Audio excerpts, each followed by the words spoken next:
Hey, what's up? It's a Fit Gear Hunter, and I am so incredibly fired up to be here to talk about the Epix final release, the Garmin Epix that just came out, as well as I have the Garmin Fenix 7. Now, over the next weeks, I'm going to be comparing them head to head, doing final full reviews for each of them separately, but tonight we're going to talk about them side by side as well as compared to the Fenix 6. We're going to look at a hands-on, we're going to talk about the features and benefits, we're going to talk about the new things, talk about the differentiators between the 7 and the Epix, and we're going to get into all of it. So if you like this video, please give it a thumbs up. Please consider subscribing for more. We test devices for the purpose of CrossFit training on the Fit Gear Hunter channel. So we are going to dive into a laundry load of the same things because I'm going to share in the ending why this Garmin line of watches, even down to the Fenix 6, is unique in the current offering on the market today. And yes, I do have a slightly different setup.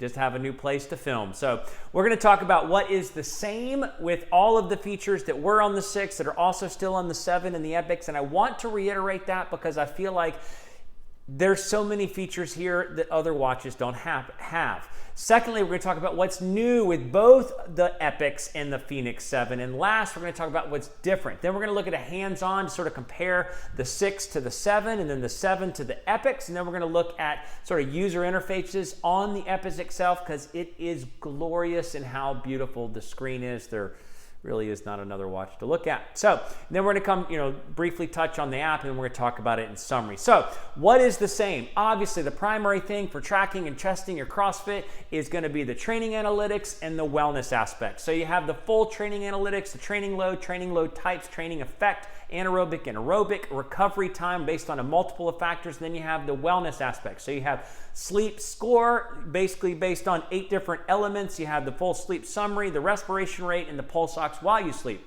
You have heart rate variability tracking all day long, comprised and compiled in what's called the body battery. It shows you your stress level throughout the day and how it depletes your internal resources. You have all the primary widgets like weather. We can dive into the details. You have music storage on these.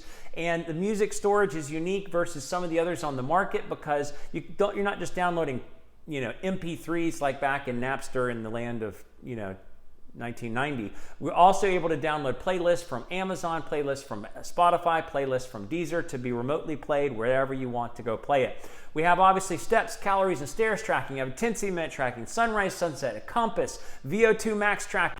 You have contactless payments, which many other watches don't offer in the industry today. You have notifications just to get your primary notifications on the watch itself. And one thing that's unique about these is they have countless sports profiles. Now, a lot of watches have lots of sports profiles, but Garmin is unique versus all the other offerings, in my opinion, because they have so many specific sports profiles that have dedicated metrics being tracked. You have mountain biking, which will track your runs and your climb and descent. You have skiing. You have a ski map, so you can actually track your downhill on a ski maps, and there's been some updates there.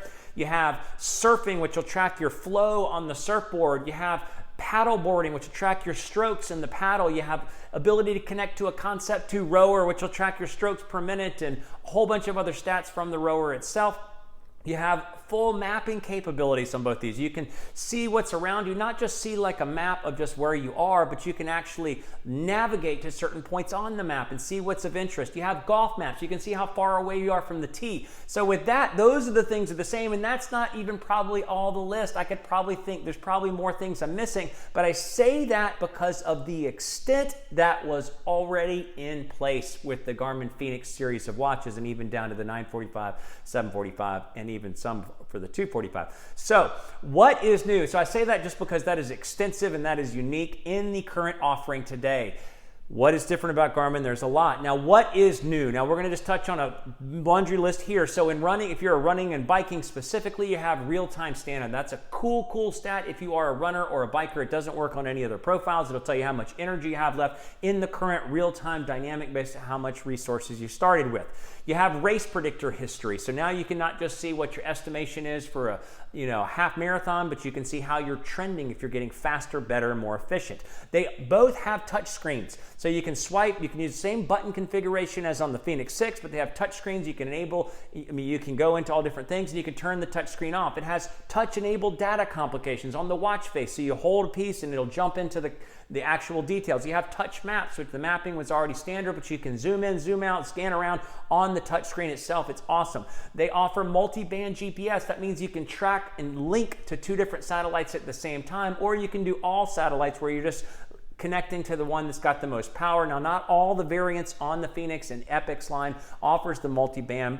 It's only with the higher quality models or the solar models on the Fenix 7. You have watch configuration on the app. Now, that's a small thing, but it is actually super awesome. Instead of button pressing into 12 different places to get to a deep, deep, deep watch setting, you have all of it on the app, and it adjusts in real time to the watch itself. Everything flows. It sort of syncs like an Apple Watch now, where you can sync and it just automatically is there. You have Connect IQ on the watch. You used to have to go to Connect IQ on the app to be able to download apps. Now you can download a set. It doesn't give you a list of everything under the sun. You have the Elevate 4.0 heart rate sensor and pulse ox sensor, which is far more accurate and even is being able to keep up roughly with the CrossFit workout. You have a health snapshot, which will track 5 metrics over a 2-minute period, which you can track your whole thing. The ski view maps now are more specific. They show you the runs, they show you the, black diamonds, the blue runs, and then the bunny slopes. You have HIIT, a high intensity interval training metrics, where you can track AMRAPs and Tabatas and a bunch of things like that. So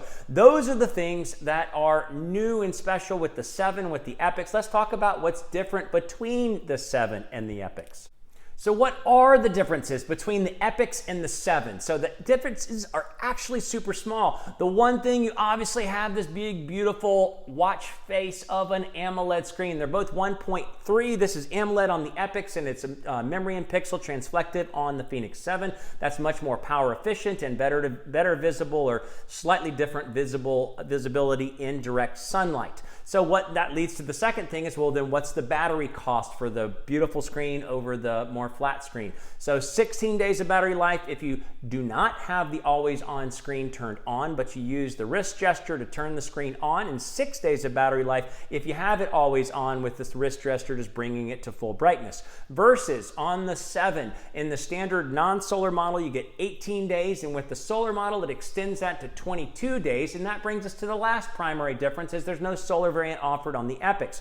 The solar now is 54% larger, the actual solar panel on the watch itself, and it's 100% better. So it brings about twice as much extra battery life from the solar, because they've made it more efficient in the processor, more efficient in the solar power intake. So you're getting 4 extra days on the solar variant on the Fenix 7 versus the extra 2 you got on the 6 solar that was previous released. And that is it. Same guts, same meats and potatoes, same tracking, same training, same sleep and wellness, just whether you want a big, beautiful screen. Now, the price tags are a little bit different. The 7 starts at $700 and goes up to $1,000 depending on the size. They have the 7X, the 7S, which is the smaller variant, and the larger variant. With larger variant comes, you can get these in titanium and sapphire screens and solar and a whole bunch of different options, especially on the 7.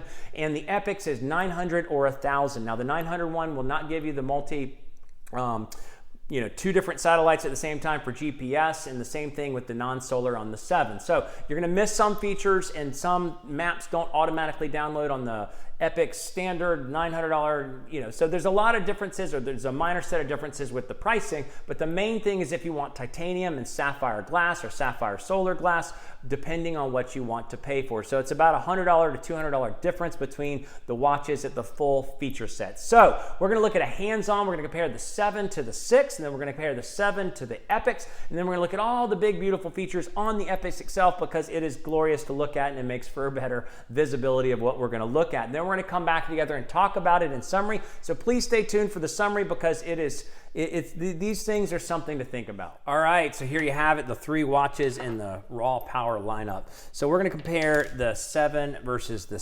6 in the initial comparison, just to get some hands-on of the differences here. You can obviously see they both have the 47mm body casing. You can see that they changed some of the casing details, obviously. So they took out the bolts on the sides and they put the bolts on the caps there. So that gives it the same durability, same water resistance, but at the same time, it doesn't have have these big edges to the casing. You get actually really smooth edges with this etching up at the top that looks like the T for Tesla. Really, really, really sharp lines. I really like the smooth face. You obviously get some slight touch-up differences on the bottom where it sort of bends down to the lug, so there's no sort of specialty edge or inlay there compared to the 6. And then on the buttons themselves, you get, you know, very similar casing all around, but you get a button guard on the start stop button when it comes to starting and stopping an activity. So you can see the barometer aspects there. No, that's not a speaker. You see a slight difference between the bolts, and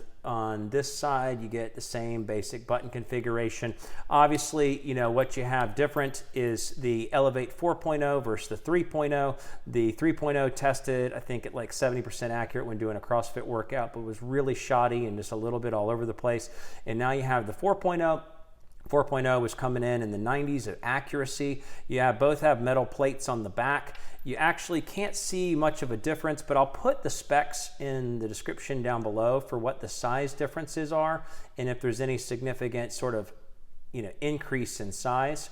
So overall, the Elevate 4.0 is a big difference. Now, when you're going through the menus, obviously now on the 7 you have touchscreen, which just means you can swipe around, you can swipe between the two, you can see all the same features. You have to push a button press to get the same features here on the Fenix 6. If you look at it sort of side by side, it's strange, but it looks like the 7 has a bigger screen. It actually does not. It just has that sort of additional edge to the solar panel because the solar panel is bigger than the previous variants. So you can tell for yourself what you think of the differences. I think the color quality and the blacks are richer on the 7, and this is a good version of the Fenix 6 Pro. It's actually got good quality colorization. It's just not as good as here. The touchscreen makes a big difference, and you can see just how smooth it flows versus having to push buttons, but a lot of the same features are going to be the same there. The full training analytics, you know, the full health and recovery, the weather, the music, content, all those things we just listed. So we obviously have to look at a number of different feature sets. So what I want to do now is go and compare the Epix to the 7 so that you can see the differences in the quality of the screen. So here we have the two screens. This is set at 80% brightness. This is set at low brightness. Low brightness again. So you can see the differences in what it looks like when you go through the screens. But overall, it's the same basic design. Now, this is the titanium variant with the solar sapphire glass. So this is the solar variant, but they're the same basic design all around.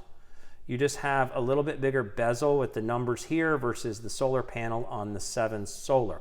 But you can see in actual usage, you know, how, oh my gosh, I mean, it just flows really well, but the color is so much brighter here. And so we even have the ability on the 7, we can just say, okay, well, let's just, for the purpose of the video, we're gonna go to the brightness and we wanna turn it up. So we're gonna get it max brightness, and this, you know, the 7 is basically almost at max brightness. So you can see the differences when it comes out on the video itself. It is, I mean, it is like different in person. So you have a new feature set when it comes to what some of the screens look like. The touch screen is just awesome. I'm sure there's gonna be times in workouts where it's annoying, but it is awesome. I mean, look at the beauty of the screen on the Epix. It's just brilliant and colorful and vibrant. I can read text messages so much easier on here because the colors are just sharp and the blacks are black and the whites and everything is just, you know, crystal clear. So you can even see, we'll just sort of check that out. I really want to show you what the hands-on-hand difference, because as I just listed, the real differences are the screen.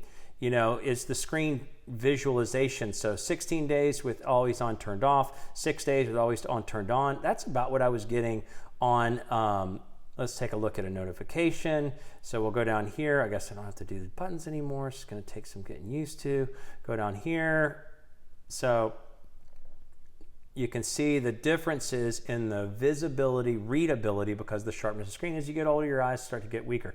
So the other thing that's really cool, so that's the differences between the 7 and the Epix. We're going to look at just a few primary differences in the new features. So one thing that I personally love is you hold on one of the complications and it takes you to the widget. Here, I love the new watch face ensemble where you have this combination of training status and VO2 max recovery, sort of your training status built into the old watch style where you actually have the, features on the side. So you hold into one thing, it take you in the train status. If you had steps on there, it would take you there. If you want to set, click to the rise time, this will take you to the sunrise sunset page. You can change all these complications. The only one that's not there, and I'm hearing that they might add that, is like body battery features, or your specific training load number is not built into that, but obviously it's built into the face maintaining and VO2 max. So the other thing that's really fantastic in the experience is you have the mapping. Now there's a million videos out there sort of like this, so it's sort of looking for my map, but now it's basically found me. But you can touch here and get, zoom in, zoom out. You can actually push the button and zoom in and zoom out. So all those features are the same. There's not going to be any real differences there. This, because it's the Sapphire with titanium, has multi GPS, so basically it'll lock onto 2 signals and pull in the data from that versus the standard model. But all of these things are really, really cool. You now have Connect IQ. You have a map manager where if you have the base model, you can download topological maps for all the different areas of the world. Can't do all of the areas. You can only do a couple of the areas because the space is limited. Connect IQ store, we'll see if it gets to it quickly. If not, we'll just wait. You can download apps specifically within the Connect IQ store directly through Wi-Fi once the watch is linked to a Wi-Fi. So let's just see. So I know I want to download Surfline for surfing, the install, and it prepares and goes through the installation. We're not going to sit for all of it. One of the new features is the health snapshot, which I didn't actually preload, but you sit for 2 minutes and it takes 5 metrics and you can sort of see a summary. I don't know that it's that fantastic, but that's just me. The ski view we're not going to look at, but there's just so many more features now built into this. So you have your performance indicator, which will show you your race predictors over time. So I haven't been running, so my running looks terrible. Like it looks like you push up the button and it'll take you through, or you can also swipe.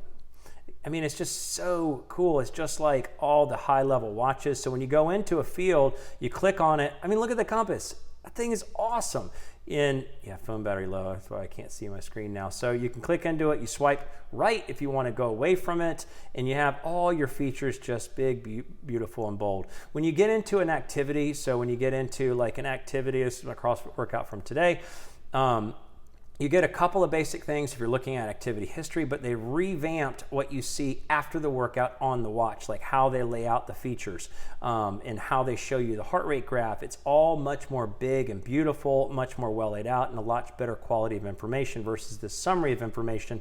And the other thing I'll show you is, when you go into a workout, I'll put a link in the description below for how you can set up your own CrossFit profile and change some of the settings. You can change all these settings real time from the phone now directly into the watch. But when you get into a workout, you see your big screen for your heart rate graph over time, and it's just all so visible. You can change any of these. You can go up to 8 fields, so you can make it really, really customizable, and the features are just so rich and they're just so incredible on the screen. So looking at the similarities of the two side by side, so if we take the Epix and then you take the 7, so again you can see the transflective differences there and what the watch quality of screen looks like. And then if we try to lay all these things, you have the 6, you can see the differences in the line. I still think the 6 is a really valuable watch because a lot of the features, especially if you connect to a chest strap for heart rate workout in the workout, everything is similar, but man, you just can't pass up the Epix. I really do feel like the Epix is going to be the top seller in the watch Garmin lineup. So let's look at the app just briefly to see some of the features there, and then we'll come back together. One thing I forgot to mention, I'm just going to throw it in there, is the band differences. So the standard 6 came with this like ridgeline band, which actually I totally didn't like. When you snap it in the clasp, you feel this slide across the bands. And this new band, I really like the feel of it. It has maybe it's a little more stretchy. It definitely has like a solid smooth feel to it, but I just wanted to point it out. Okay, so this is the primary landing page. If you've ever seen it, here's where I'm tracking. I'm actually linking to my 6 for a chest strap comparison to the heart rate accuracy. This is the workout from today.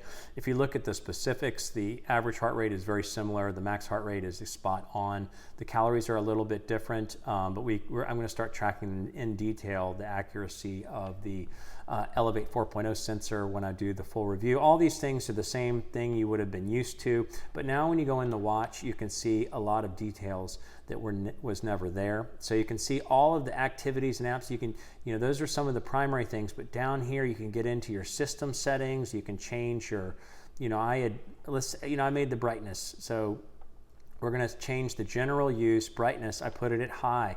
I changed it.